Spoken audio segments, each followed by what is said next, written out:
Children's meeting நல்லா இருந்துச்சுல்ல? ஆமா ஏஞ்சல். ஆமா, உங்களுக்கு பிடிச்ச பைபிள் ஸ்டோரி என்னது? எனக்கு ரொம்ப பிடிச்ச பைபிள் ஸ்டோரி பவுலோட ஸ்டோரியா? அப்புறம் அந்த பாலோட ஸ்டோரியில நம்மளும் இருந்தா செம்மையா இருக்கும்ல. ஆமாடா, நம்மளும் பவுல் கூட சேர்ந்து மினிஸ்ட்ரி பண்ணா நல்லா இருக்கும். ஏன் நாளைக்கு பேசலாம்ப்பா, தூக்கம் வருது.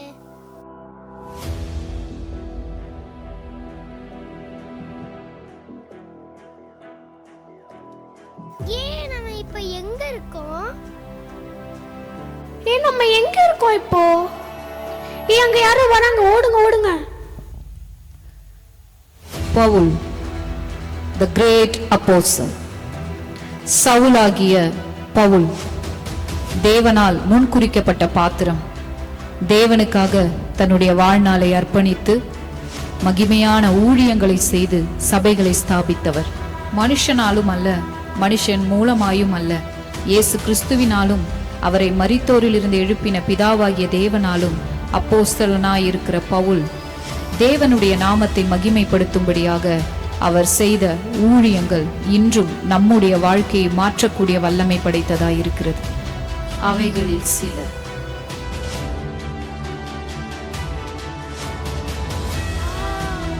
பாலா, நீங்க பைபிள்ல இருக்கிற பாலா? பைபிளா?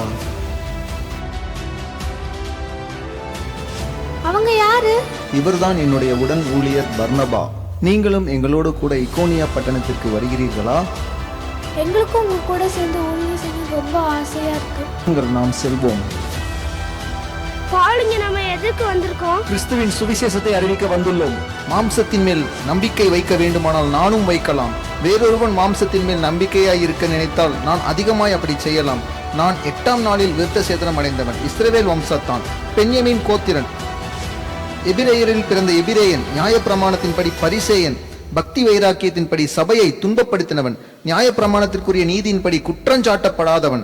ஆகிலும் எனக்கு லாபமாய் இருந்தவைகளோ அவைகளை கிறிஸ்துவுக்காக நஷ்டம் என்று எண்ணினேன். அது மாத்திரமல்ல, என் கர்த்தராகிய கிறிஸ்து இயேசுவை அறிகிற அறிவின் மேன்மைக்காக எல்லாவற்றையும் நஷ்டம் என்று எண்ணிக்கொண்டிருக்கிறேன். நான் கிறிஸ்துவை ஆதாயப்படுத்திக் கொள்ளும்படிக்கும் நியாயப்பிரமாணத்தினால் வருகிற சுய நீதியை உடையவனாயிராமல் கிறிஸ்துவை பற்றும் விசுவாசத்தினால் வருகிறதும் விசுவாசம் மூலமாய் தேவனால். எல்லாரும் கேளுங்க, அங்க இயேசுதான் கர்த்தர்னு சொல்லி அங்க ஒருத்தர் பேசிட்டு இருக்காரு. அவரு யூத மார்க்கத்தை கூட வேற மாதிரி போதிச்சுட்டு இருக்காரு. அவர் என்ன சொல்லலான்னு கேட்கலாம் வாங்க.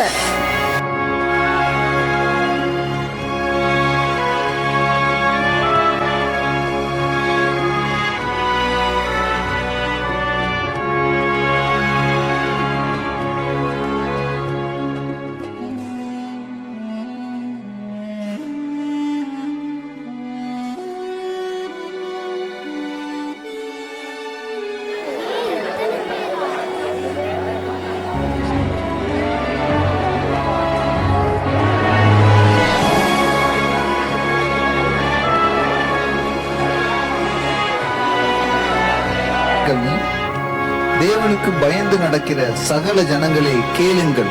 இஸ்ரவேலராகிய இந்த ஜனத்தினுடைய தேவன் நம்முடைய பிதாக்களை தெரிந்து கொண்டு எகிப்து தேசத்தில் அவர்கள் பரதேசிகளாய் சஞ்சரித்த போது ஜனங்களை உயர்த்தி தமது புயல் பலத்தினாலே அதிலிருந்து அவர்களை புறப்பட பண்ணி 40 வருஷ காலமாய் வனாந்திரத்தில் அவர்களை ஆதரித்து கானான் தேசத்தில் 7 ஜாதிகளை அழித்து அவர்களுடைய தேசத்தை இவர்களுக்கு சுதந்திரமாக பங்கிட்டு கொடுத்து பின்பு ஏறக்குறைய 450 வருஷ காலமாய் சாமுவேல் தீர்க்கதரிசி வரைக்கும் அவர்களுக்கு நியாயாதிபதிகளை ஏற்படுத்தி வந்தார்.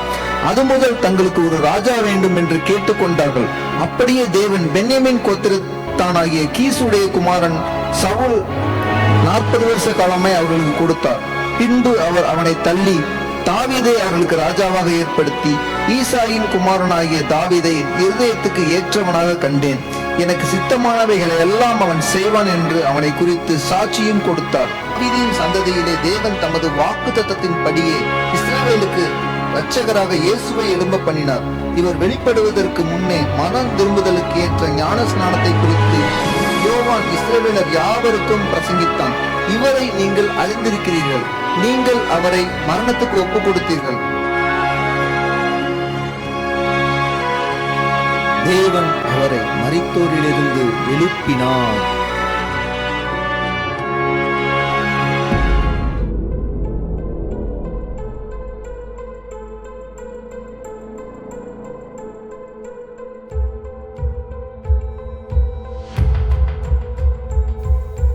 ஆவியினாலே தேவனுக்கு ஆராதனை செய்யுங்கள்.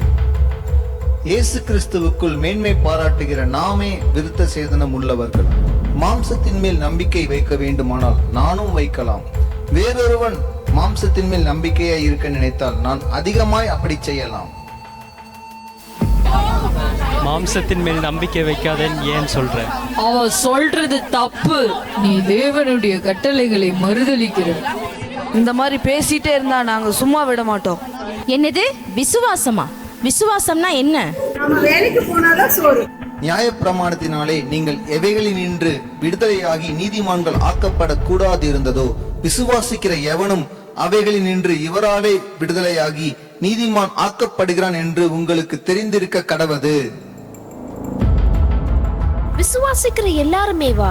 அப்படின்னா புறஜாதிகளாகிய நாங்களும் தேவனை விசுவாசிக்கும் போது நீதிமான்கள் ஆகிறோமா? விசுவாசிக்கிற எல்லோருமே நீதிமான்கள் தான், தேவனுடைய பிள்ளைகள் தான்.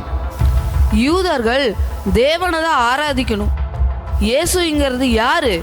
இயேசுங்கிறது யாரு?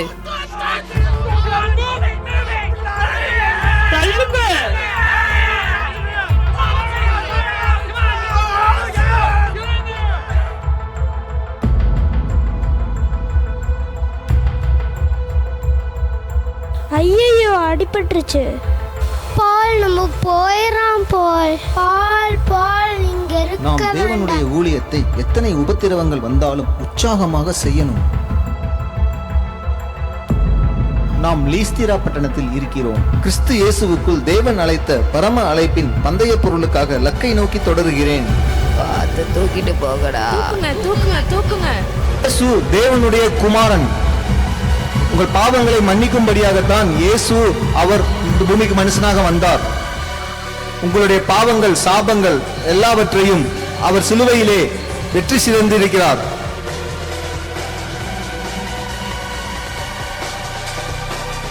நீ இயேசுவின் நாமத்தில் எழுந்து நட. சுகமாயிட்டு.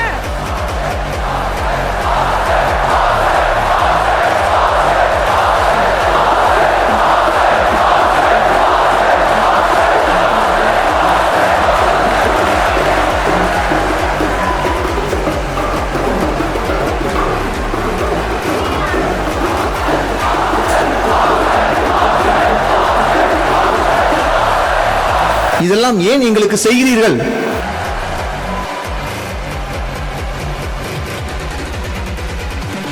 நாங்களும் உங்களைப் போல சாதாரண மனுஷர்கள் தான். நீங்கள் இயேசு கிறிஸ்துவை மாத்திரம்தான் ஆராதிக்க வேண்டும். இயேசு கிறிஸ்துவே உண்மையான தேவன். நீங்கள் அவரை மாத்திரம் தொழுது கொள்ளுங்கள், எங்களை தொழுது கொள்ளக்கூடாது. நாங்கள் உங்களைப் போல் சாதாரண மனிதர்கள். நீங்கள் அவரை தொழுது கொள்ளுங்கள்.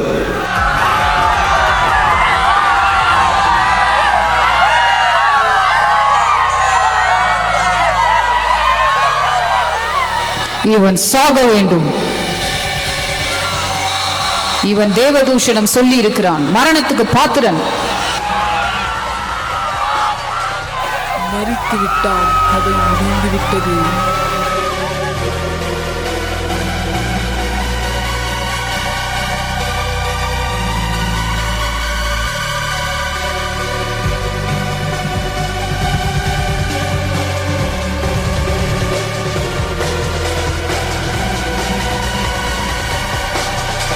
வாங்க, நம்ம பவுலுக்காக பிரேயர் பண்ணலாம்.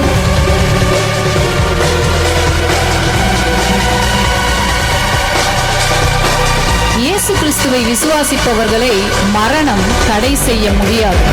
தேவன் நம் மேல் வைத்திருக்கிற நோக்கத்தை நிறைவேற்றும் அளவும் இந்த பூமியில் நம் காலங்கள் முடிவதில்லை. உயிர் தெழுந்த இயேசு நம்மோடு இருக்கும் பொழுது கிறிஸ்துவுக்குள் நாம் ஜெயம் பெற்றவர்களாய் இருக்கிறோம். உயிர் தெழுந்த பவுல் கால தாமதம் செய்யாமல் உடனே அடுத்த பட்டணத்துக்கு சுவிசேஷத்தை அறிவிக்க புறப்பட்டு விட்டார்.